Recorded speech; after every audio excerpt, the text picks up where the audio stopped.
तो युवक युवतींकर झुलंता मृतदेह उद्धार होइछि। लक्ष्मीपुर घटना गछरु युवक युवतींकर झुलंता मृतदेह उद्धार होइछि। दशमंतपुर थाना झड़ीपाई गाँवर आंबतोटारू उद्धार होइछि युवक युवतींकर मृतदेह। युवतींकर ओढ़नी रे दुई मृतदेह झुलुथिबार देखिबाकू मिलिथिला। उभय खड़ीपाई गाँवर युवक युवती मध्य प्रेम संपर्क थिबा सूचना मिली पारिछि। विवाह लागि परिवार लोके राजी न हेबारु आत्महत्या करिथिबा संदेह करा जाउछि।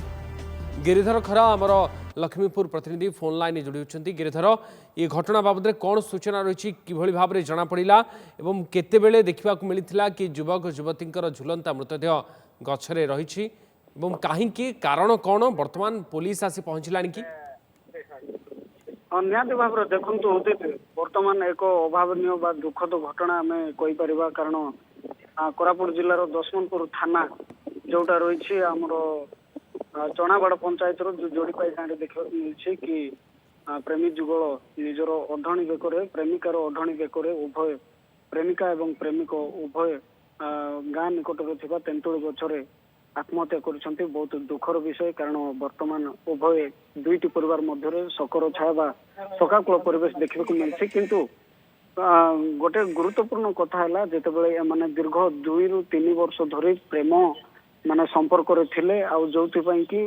पारिवारिक मध्य एक अशांतिर वातावरण देखा जाऊला। प्रेम को स्वीकृति मिल नाला जहाद्वारा से एभली एक चरम निष्पत्ति नहीं थी पारती बोली प्राथमिक स्तर में कहुच्छी अनुमान किंतु वर्तमान घटनास्थल में दशमंतपुर थाना पुलिस पहुंची कहीं एभली एक चरम निष्पत्ति नेले ए कौन फाइनाली स्टेप थिला कि ए सबु दिगरे वर्तमान तदंत चलती।